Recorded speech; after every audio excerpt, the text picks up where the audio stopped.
So our topic, the following topic about Chopart. Everybody knows Chopart is a very important midfoot joint. So if there is some problem in the Chopart, so the foot rotation, especially the inversion and the inversion, will be influenced seriously. So today we are going to talk about the injury to the Chopart, mainly in the acute situation. So let me introduce my colleague, Professor Li. He will be the first to present his presentations. Dr. Li. Hello, everyone. Thank you for the introduction and thanks for the invitation. And it's my pleasure to be there to share my cases.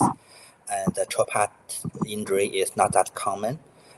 So in my career practice, I didn't practice that many Chopart injury. But several cases give me a very strong impression. So I'd like to share the 3 cases with you. And the first case is a parietal dislocation that combined with pericuboid dislocation. And actually, we notice the word parietal dislocation quite often. But actually, there are not many articles talking about the pericuboid dislocation. But in this case, I think that is a condition. So I'd like to share this case with you. And that is a 47-year-old male and injured by a traffic accident and complained of the deformity and swelling and pain 8 hours after accident. And from the X-ray, you can see the deformity and you can see the parietal dislocation. And from the CT scan, you can see the dislocation of the talonavicular joint and the dislocation of the subtalar joint, and other things happened also. But actually, in the beginning, we didn't notice other injury. We mainly focus on the parietal dislocation. So the first diagnosis is parietal dislocation, and the emergency operation was performed on him, and the open reduction and fixation of the parietal dislocation was performed. After the operation, routinely, we think the X-ray is good. Routinely, we would examine the CT scan also. But during the CT scan, 3 days after the operation, we can see, there may be some problem. You can see the lateral cuneiform and the cuboid dislocate, and also the cuneiform, cuboid, and the 4th and the 5th TMT joint. So that all the articles around the cuboid is dislocated. So we think, we can't accept that. We have to do another operation. So for the second operation, we reduce the dislocation about the cuboid. And you can see in this photo, it is not that clear, but you can see that. That is a cuboid. That is a cuboid. And this is the lateral cuneiform.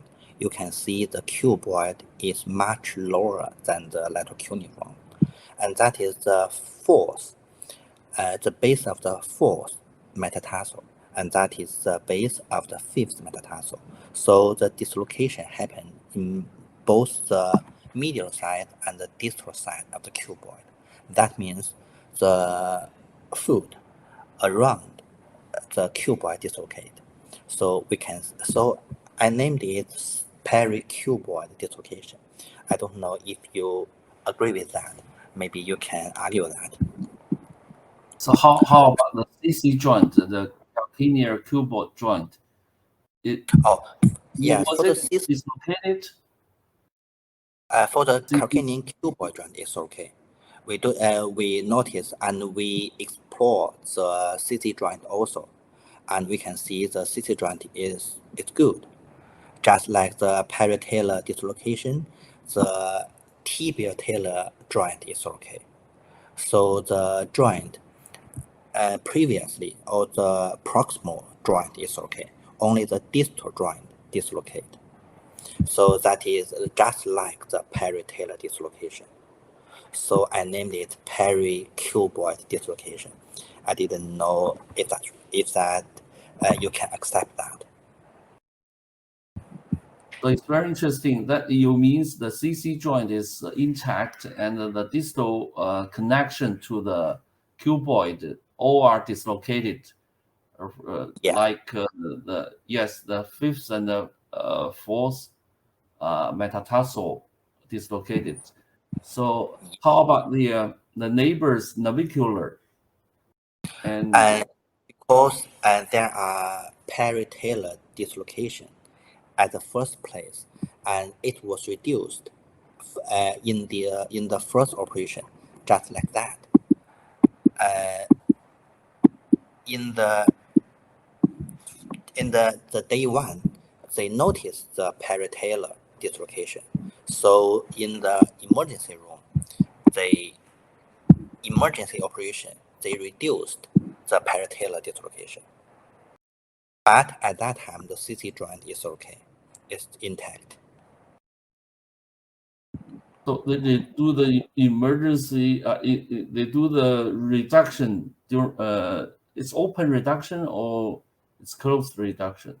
Yes, open reduction, but no internal fixation, because they tried the close reduction and it failed. So open reduction was performed on this patient. So during the operation, what do you think they failed to do the close reduction? Usually, paratalar subluxation or paratalar dislocation is not. It's Not, just the reverse the mechanism of the force. mhm. It's not a problem for doing the close reduction. Is there a tendon blocking the reduction or during your open? Oh, yes, maybe. Actually, it's not me to do the first operation. So Okay. I didn't notice exactly what happened on the first operation. But there's something that is not that common is usually the paritalar dislocation is varus dislocation. Usually the distal part shift into the medial side. But this case, it is a lateral dislocation of the paritalar. It is not that common. According to the textbook, in about maybe 10%, the paritalar dislocation is lateral dislocation. Mainly 90% is medial dislocation.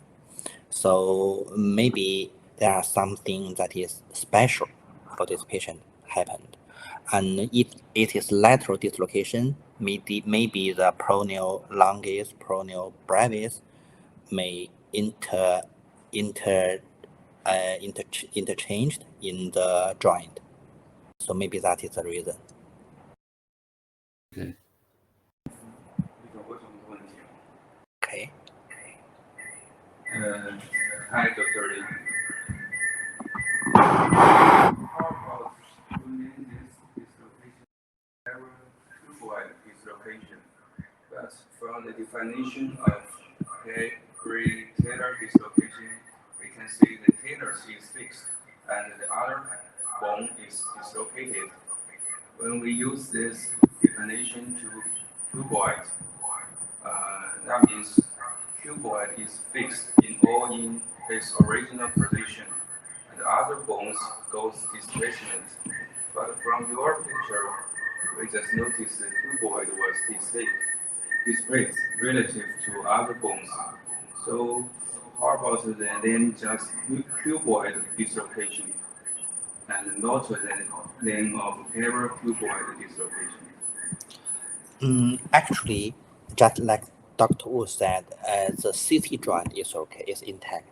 So the cuboid, I think the cuboid is in its position at this time. And usually when we set dislocation, usually we talking about the distal part according to the proximal part.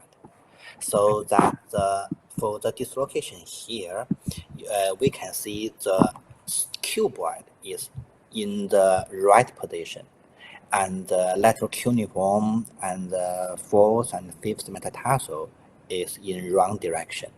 It's dislocated. So that's just like the parietal dislocation, because the cuboid is in good position according to the Calcanian.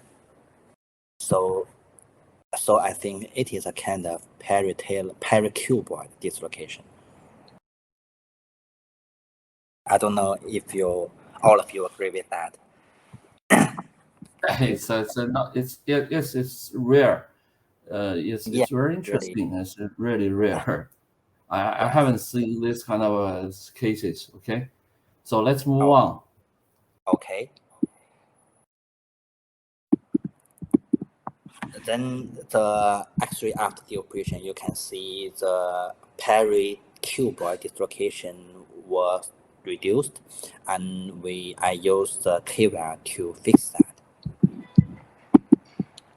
Also, you can see the CT scan, the cuboid and the lateral cuneiform, the cuboid and the metatarsal is reduced. So, and 6 weeks after the operation, and when I think the reduction was maintained, I removed the KVAR. And what can we learn from this case? I think the misdiagnosis of the pericuboid dislocation, it is give me a great impression, and maybe it is the only case I met with the pericuboid dislocation. So if you actually, when we re-examine the CT scan of the day one, I can see the cuboid dislocate with other bones, but we neglect that. And the other thing is how to analyze the mechanism of the injury. For this injury, it is a valgus displacement of the foot, valgus of the parietal joint, and also the valgus of the pericuboid joint. You can see the TMT joint displaced dorsally, and you can see the cuneiform, lateral cuneiform and cuboid joint displaced and dorsally. So the mechanism of that is a valgus displacement. And for the treatment, I think it is simple. The principle of treatment is very simple. Just anatomical reduction and fixation with KVAR. KVAR is enough. Okay. So, would you go back to the slides? Go back one slides. Okay. Yes. You. So, how long you will fix with cast or bracing? Because I didn't see any fixation or stabilization of the paratalar joint. That means the TN joint, talar navicular, and the subtalar joint. You didn't do anything. So you think it is quite stable? You just use the cast to be enough?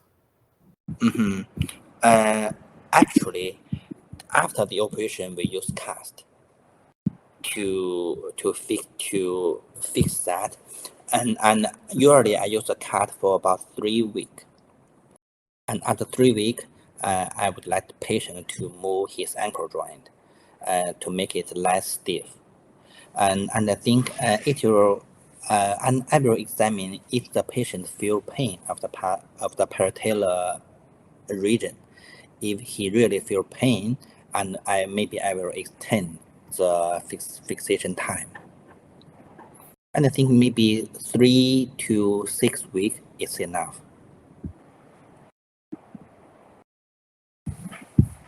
Okay. Very interesting. Yes, very interesting case. So move on, please. Okay, thank you. And the second case is a Chopart dislocation, and it is a 21 years old male, and fall from about 3 or 4 meters high, and the diagnosis is the Chopart dislocation and the third metatarsal fracture. And that is the X-ray. You can see the Chopart dislocation. It is very obvious, and you can see the fracture of the base of the third metatarsal. And the CT scan showed the dislocation and some avulsion fracture and so on. And the close reduction was performed on this patient, and it successed. So after the close reduction, a CT scan was performed on the patient, and the late diagnosis is not only the fracture of the metatarsal, also you can see the fracture of the cuboid and the dislocation of the lateral 3 TMT joint. So that is a partial Liangpeng injury and combined with the cuboid fracture. And you can see the foot ecchymosis, and we have to perform the open reduction for the cuboid fracture and the TMT dislocation. And because we can see that, so I think it is not that difficult to do that. So we reduced all the dislocation and fracture, and it's okay. For the Chopart dislocation, there is a classification for that. It is according to the stress on the Chopart injury. It can be divided into longitudinal, medial, lateral, plantar stress, and some crush injury. And you can see that they pay more attention to, they mention that some Chopart dislocation is pure dislocation, and some is fracture dislocation, and some combined or associated with Liangpeng injury. And this patient is combined with the Liangpeng injury. So for the midfoot injury, usually we have to examine the CT scan or the patients to try to find if there are any other injury. And for this patient, it is a stress force from the plantar part. So for this patient, what I can learn from that is the Chopart dislocation can be combined with Liangpeng injury, and sometimes the Liangpeng injury is missed. So we have to pay attention to the combined injury. And the mechanism of injury in this case is dorsal stress or the force coming from or maybe the force coming from the bottom of the foot and dislocate the Chopart joint. And the force result in the Chopart and Liangpeng injury at the same time. And for the treatment, I think the principle is very simple, just anatomical reduction of all the joint and the fracture. Some comments? Okay, so it's very interesting. It's only the third metatarsal, base of the metatarsal, only the third is injured. So that's but I can see the dislocation of the third, fourth, and fifth TMT joint. So the first and second is intact. Only the third is injured. Yeah. And yeah. Okay, so it's kind of it's a what abduction, or it's a kind of it's you can see the cuboid is fractured, so it seems like valgus or abduction force. Yes. It's compressed laterally, so it's I think for me, usually the TMT joint all are injured, but it's automatically reduced usually. So be careful for this situation. You have to check the whether the first and second meta TMT joint is okay. If it is injured, maybe temporarily fixed with torsional wire is more safe. Okay. Okay. I have a question for Dr. Li. From Yes, the go ahead. CT scan preoperatively, we can see there is also a navicular fracture on the plantar side, but on the X-ray postoperatively, there is no fixation for the navicular fracture. Or is there any necessary to fix the navicular fracture? Okay. You mean the navicular fracture of this part? Okay. Yes.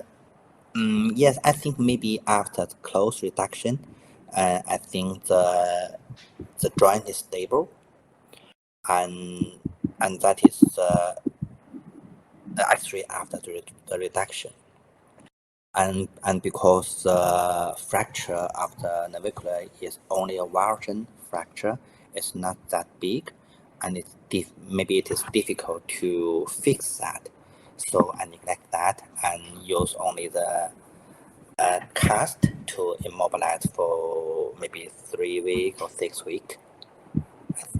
Okay.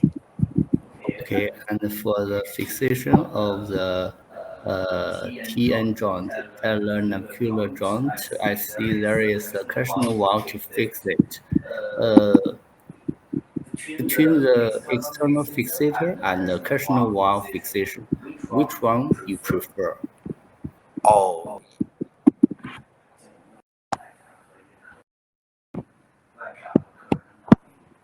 oh. Okay. Yes, and yes, I think when I do that operation for the disc injury, I added an KVR to fix the Chopart joint.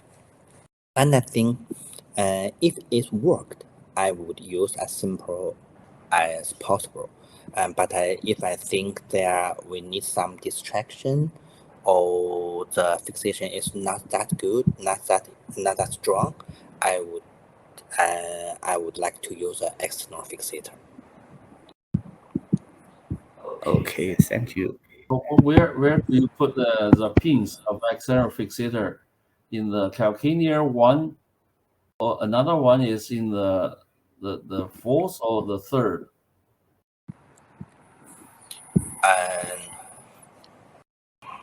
I think for this case, maybe because there are some dislocation, and I think maybe I would use the fourth and the calcaneal. I think that that is very easy for operation, and it is strong enough. If I only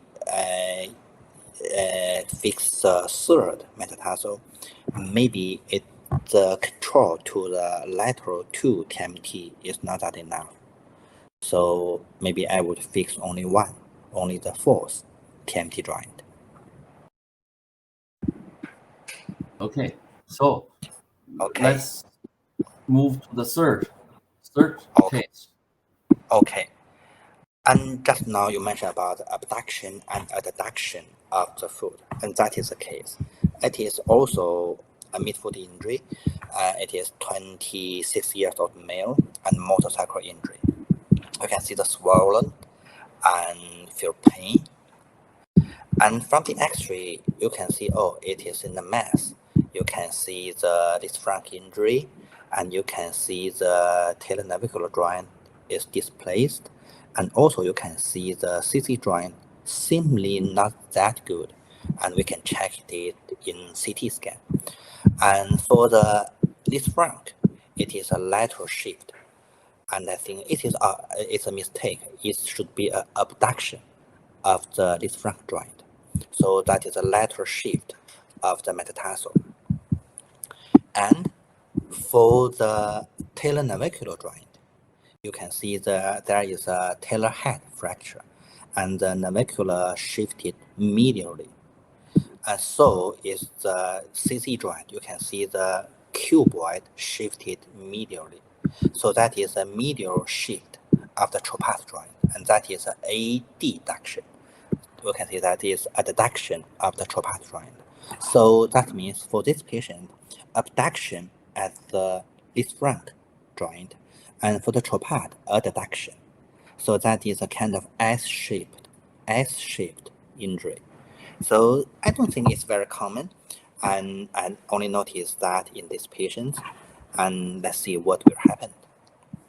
So the diagnosis is the Chopart injury and the Liangpeng injury. And also we can notice the medial cuneiform fracture and talar head fracture, navicular fracture, and cuboid fracture. But fortunately, the fracture is not that obvious. So the main task for us is to reduce the dislocation. We use 2 incisions and reduce all the dislocation and talar head fracture. And we use a plate to fix the first TMT joint, K-wear for the others. And for the talar head fracture, we use the K-wear and screw to fix the talar head. So you can see the X-ray after the operation and the CT scan. You can see the Liangpeng joint and the CC joint. Can you remember the CC joint is actually shifted medially, but the talar head not fixed that well, but it's okay. So in this case, and I think there are some character. So that is the different direction of the Chopart and the Liangpeng joint, and that is the abduction of the Chopart joint and abduction of the Liangpeng joint. And you can see the dislocation of the CC joint and fracture of the talar head. And so how to analyze the mechanism of the injury? I think it is a kind of axial load. So you can find the abduction and adduction at the same time. If we can analyze the mechanism or we can analyze the pathology of the fracture, I think the treatment is very simple.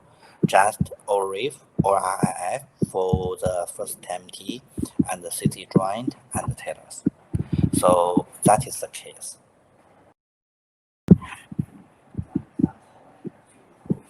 So it's yes, it's unusual because it's S-shaped injury. So this Frank is abduction and Chopart is adduction, right? Yes.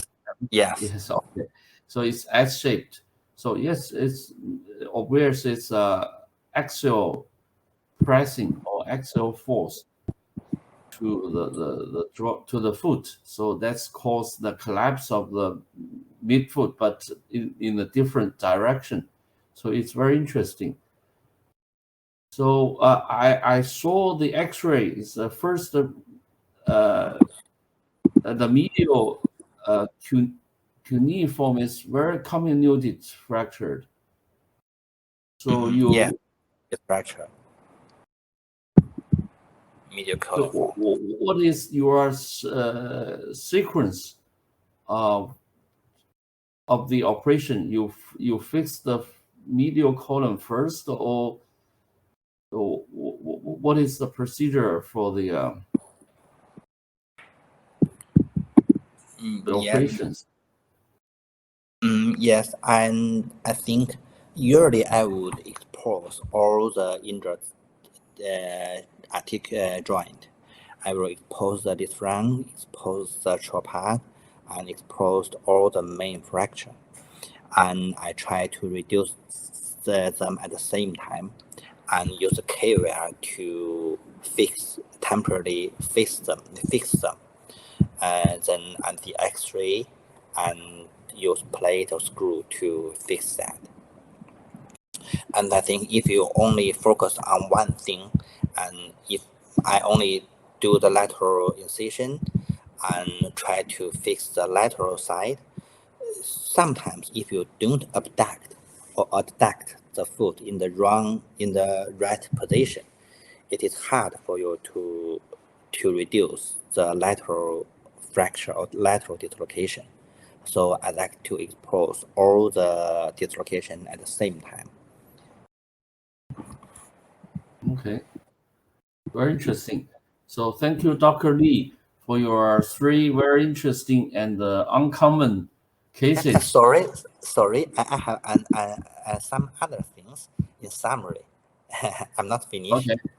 Okay. So move on, Okay. move on. Sorry for that. And I think in summary, for the midfoot injury, I think there are three things to be considered. The first is diagnosis. It's very important. And the other thing is try to analyze the mechanism of the injury. And the third thing is the treatment. And for the diagnosis, we can pay attention to all the hint, such as the varsion fracture, injury of the capsule and ligament, and we have to notice the compression fracture, and that means the loss of strength. And the CT and 3D CT is very important. And usually we can use stress view during the operation. And we have to pay attention to the compartment syndrome.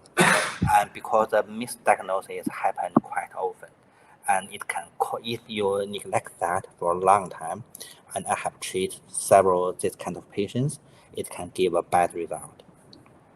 So the diagnosis is very important. And the other thing is the mechanism of injury. Actually, the force, the deforming force can come from any direction. It can come from the medial side, lateral side, plantar, or dorsal side. But just as the third case, it is an S-shaped injury. Abduction and adduction happen at the same time. So we have to try to analyze the injury force. If we know that, it can help us to know how to reduce that. Only if we know the injury force can we know how to reduce the fracture or dislocation. And the third thing is the treatment. And I think for the treatment, first of all, we have to pay attention to the safe of the soft tissue, blood supply to the skin or to the bone, infection, compartment syndrome. And usually I will reduce all the joint dislocation. Even in the close reduction, we have to double check. Sometimes we didn't get a 100% reduction. So open reduction is often used. And to reduce the fracture, usually we have to reduce the fracture with the reduce of the joint. And we sometimes will use the external fixator for the compression fracture. Thank you. So thank you very much for your very interesting and uncommon cases for the short part. So I noticed that usually the fracture dislocation in the midfoot usually a combination of a lot of joints. So CT scan is a must. So you can find any subtle dislocation or subluxation of one joint, and you have to think about the other joint because it's usually a combination of injuries. So do check the X-ray very carefully and do the CT scan very carefully. Okay, thank you very much for Dr. Li's case. So let's move on to Dr. Gong. So maybe you are in the same room. So would you like to close your microphone? Because you are maybe Li and Gong, you are in the same room, or because a lot of noise. So if you don't speak, you can mute your microphone. Okay, that's good. Dr. Gong.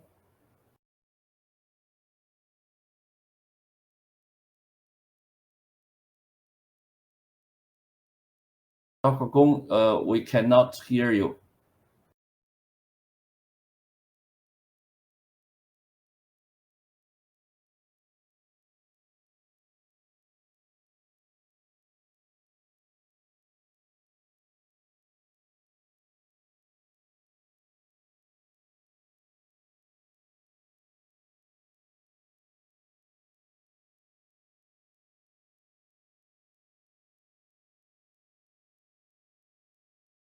Dr. Gong, can you hear me? We cannot hear Yes, you. Professor Wu. Okay, that's okay. Okay, I have a simple case report of the Chopart injury compared to Professor Li's cases. His three cases are complex fracture and dislocation. I have a simple Chopart injury, and this is the history of the case.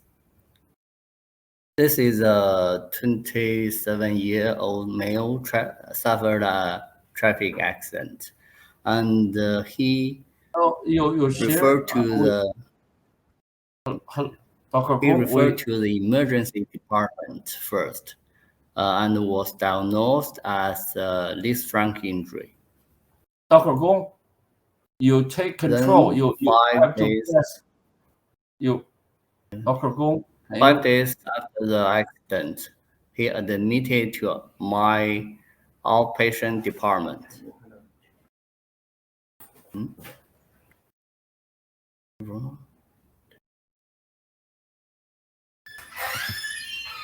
你可以 control 一下那个，我你没有换盾。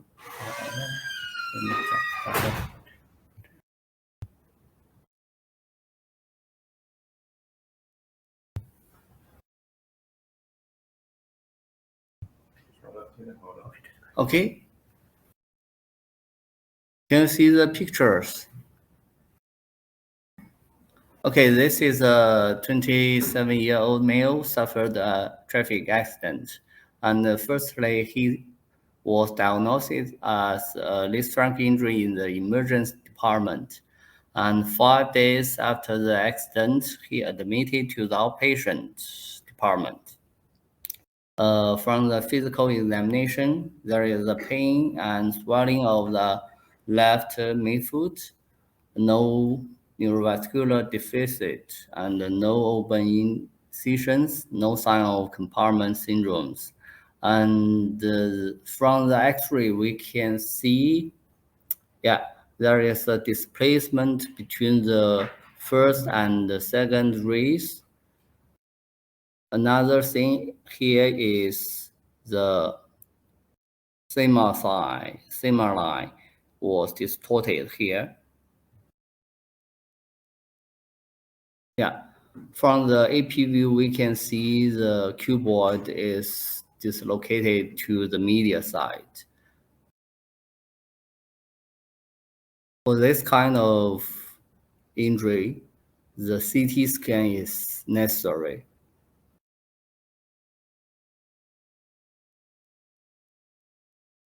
Via the CT scan, we can see the 3 metatarsal-based fractures with a subluxation of the cuboid calcaneal joint, which is similar to Professor Li's presentation. You can see the cuboid is dislocated to the media side, and the Lisfranc injury was dislocated to the lateral side.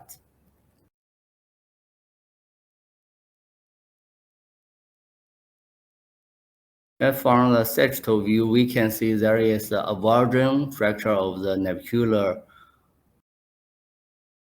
and another small avulsion fractures of the calcaneal anterior process. Here is the dislocation, and the cuboid is blocked on the plantar side of the calcaneal.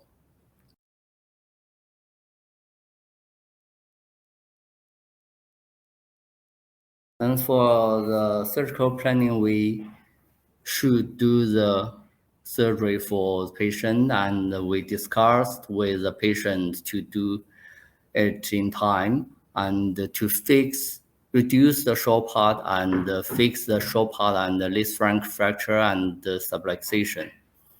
The surgical approach, we use the double dorsal approach centered on the CC joint and the TMT joint. We should take care of the neurovascular and also the PL, PB tendons also the extensor brevis. For the fixation, we first reduce the CC joint, then we fix it with the cushion wire, and then we do the TMT joint reduction. And for the commuted fractures, we should use a plate screw fixation and also with least flank screws.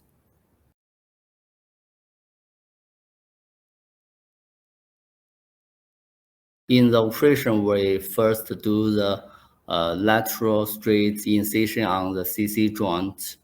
We can see the PL and the PB tendons, and we expose the extensor brevis and retract it to expose the CC joint. Here we can see the joint is blocked.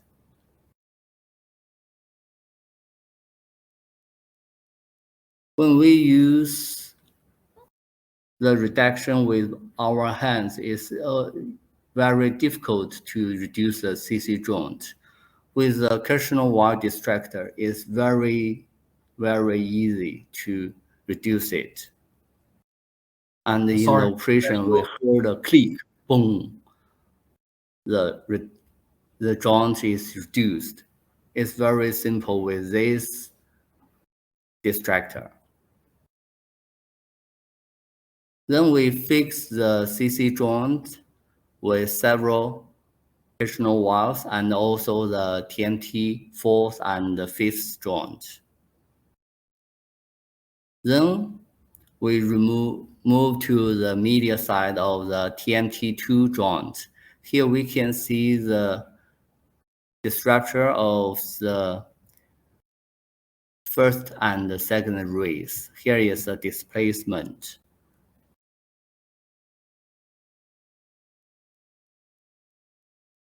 Then we use mini plate screws to fix the TMT2 joint, and also a least flank screw with another screw to fix the 3 cuneiforms.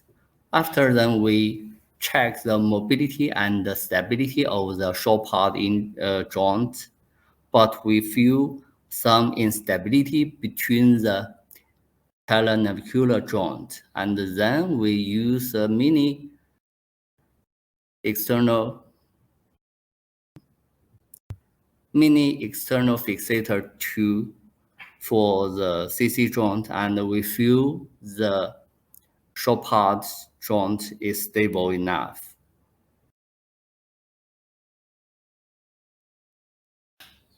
Here is the final result of the picture. Under the X-ray, we can see the reduction of the CC joint and also the TMT2 joint.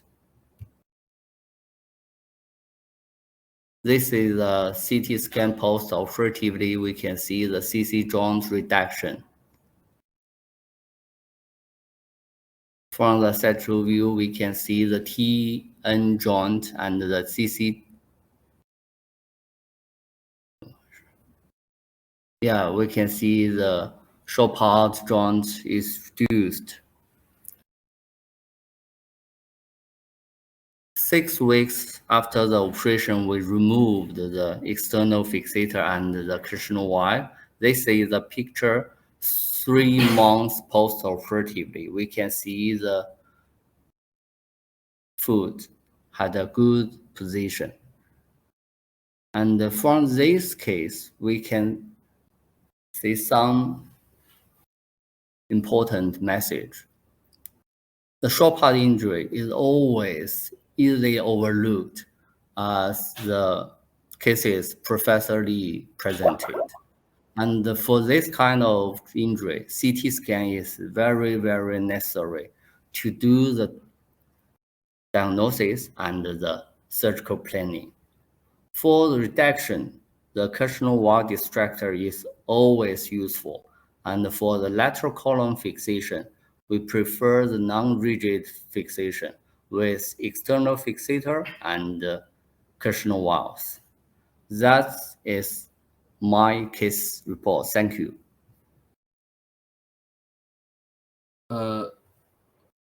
Thank you, Dr. Gong. So I have a question. In what kind of a situation? Yes, can you hear me? Yes. I have a question. So in what kind of a situation would you like to use an external fixator for a lateral column? For this case, I first use a cushion wire to fix it. But after the operation, we check the mobility of the Chopart joint. There is still some instability between the TN joint. Even the instability is in the medial side, but when we put the external fixator in the lateral side, there will add some stability to the whole Chopart joint. So after then, I do not fix it in the medial side. I don't prefer to a cushion wire through the TN joint. I prefer the external fixator to the Chopart joint.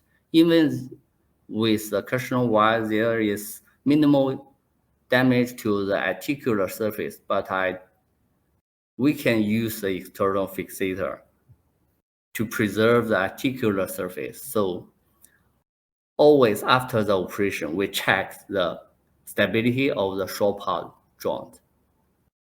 If there is not enough stability, I use the external fixator.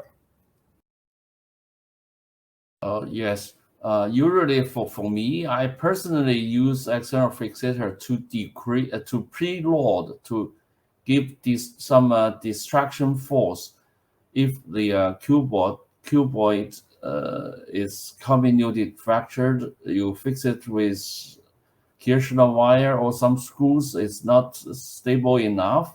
So then at that situation, I prefer using small external fixator to decrease the compression force to keep the reduction stable. But in your situation, you fix the Chopart to make it stable. Can we say that? Yes, with a cushion wire, we can add the stability to the Chopart joint. But if there is some instability still, I prefer an external fixator. Okay. So maybe some doctors using Kirschner wire to fix the TT joint. You means it's small damage to the articular surface. So you wouldn't use any Kirschner wire through this TN joint, tailor navicular joint, right? Yeah. Okay. Okay, good. So it's very common and very interesting case. It's very complex. So the same question to you. So what is the consequence, or what is your procedure? You fix the short parts first, then you move to the full foot, like Liangpeng injury. So is that the usual way of doing operation in your practice? First, we should do the reduction of the dislocated joint. Even if there is a very severe dislocation of the TMT joint, maybe we should reduce it first. But in this case, the subluxation is in the CC joint, so we should do the reduction of the CC joint. And another thing is similar to the Professor Li's case. This is also a S-shaped injury. We can see here the CC joint is in the medial side subluxation, and the TMT joint even is not very severe, but the direction of the displacement is to the lateral side. So I think in the midfoot injury, combined with the Liangpeng and Chopart injury, maybe the reverse direction is common. But we had no so much cases to have a good result, but I think maybe the direction of the displacement between the Lisfranc and the Chopart joint is different in a reverse direction. Okay, so very interesting comment. So we have only 10 minutes left, so let's move to another Dr. Lai. Would you like to present your slides, please? Okay, can you hear me, guys? Yes, we can hear you, but there is no slides. Okay? How about now? Okay. Thank you, okay Dr. now. Wu, and thank you, Dr. Parekh. My name is Liangpeng Lai. I'm also from the Foot and Ankle Surgery Department of Beijing Jishudan Hospital, one of the national centers for the orthopedics. Today, I will represent a case about Chopart injury. This is a 28 years male, and he ran into a motorbicycle accident. He suffered pain and swelling of his left midfoot. In the emergency room, after X-ray examination, he was diagnosed as a Chopart injury. We can see some blisters in his left foot, but low compartment syndrome appears. And from the radiographs, especially in the lateral view of the foot, we can notice the split fracture of the navicular, and we can also notice the subluxation of the subtalar joint. And from the AP view, we can see obviously split fracture of the navicular and some degree of subluxation of the CC joint. Also, we can notice the posterior medial tubercle fracture of the talus in the posterior side. Then we take the CT scan. We can find obviously subluxation of the subtalar joint and some cumulative fracture of the PMTT and the navicular.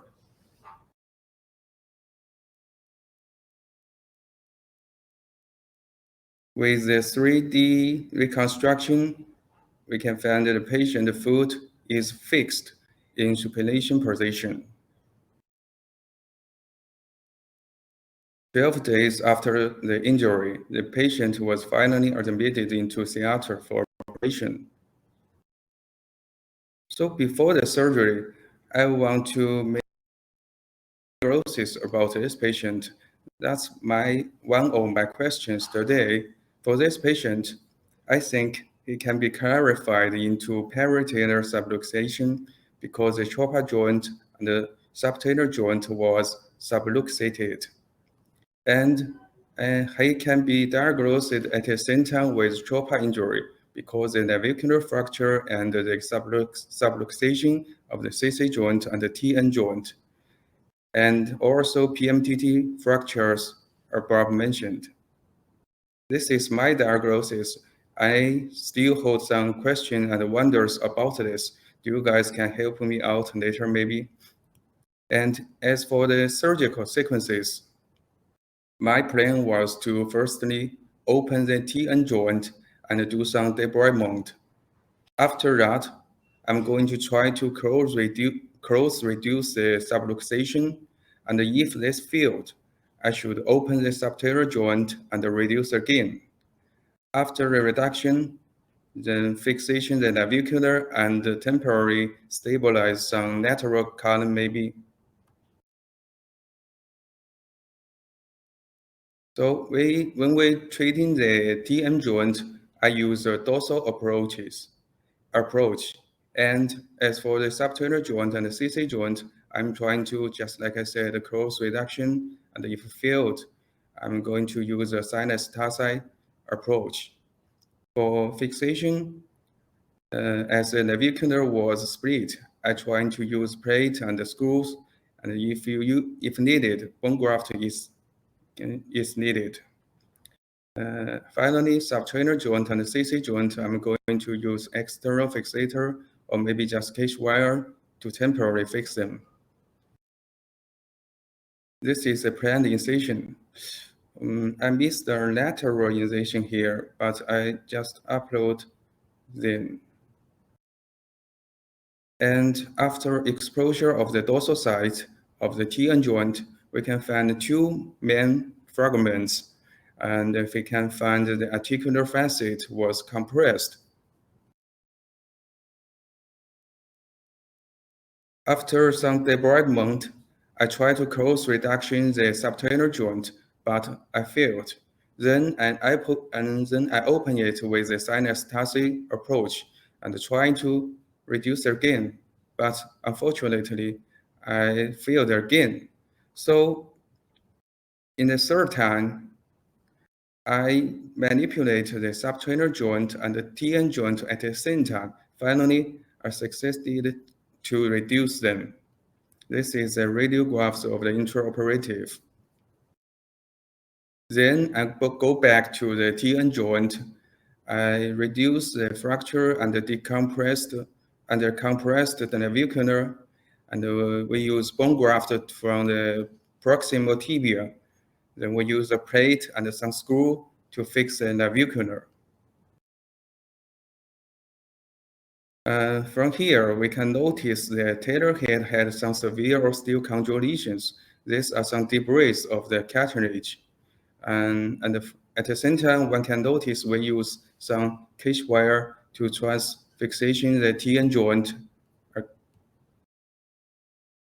This is the intraoperative radiographs.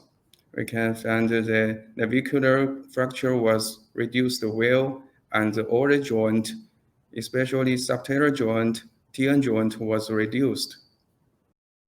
Then, and finally, we use an external fixator for the lateral column. This is immediately X-rays postoperative. On CT scans, we can see the reduction was okay, and the three joint, subtalar joint, CC joint, TN joint was all reduced. Postoperative, the patient was encouraged to just do some ankle dorsal and plantar fixation immediately, and the cage wire and the external fixator was removed just 1 month later. And then the patient was educated to start inversion and eversion rehabs. Partial weight bearing was allowed at 8 weeks. And 1 year later, he asked to remove the implants. These are some appearance after the removal of the implants. We can show the patient had a very good outcome and he was very satisfied. However, we can notice some arthritis in the TN joint because there are severe costochondral lesion of the tailor head. This is inevitable, we think. And in the near future, if the arthritis goes severe, we can do some TN fusion. What we can learn from this case, first, I think a Chopart joint is coupled with subtalar joint. That means they function together. So when we're treating Chopart injury, we have to pay some attention to a subtalar joint at the same time. And the second, two approaches may be needed for the peritalar subluxation reduction. And bone graft is mandatory for compressed fracture. And finally, external fixator and the cage wire are very useful for maintaining the alignments. Thank you, guys. Thank you so much. Yes, very interesting case.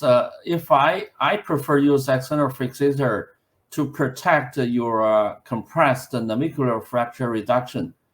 So because even you do the bone graft because it's comminuted fracture, and you move some articular chondral surface to remove it. So that means it's easy to lose your reduction. So I will, even you in your case you use 2 Kirschner wire, but I prefer to use external fixator to protect another external fixator in the medial column.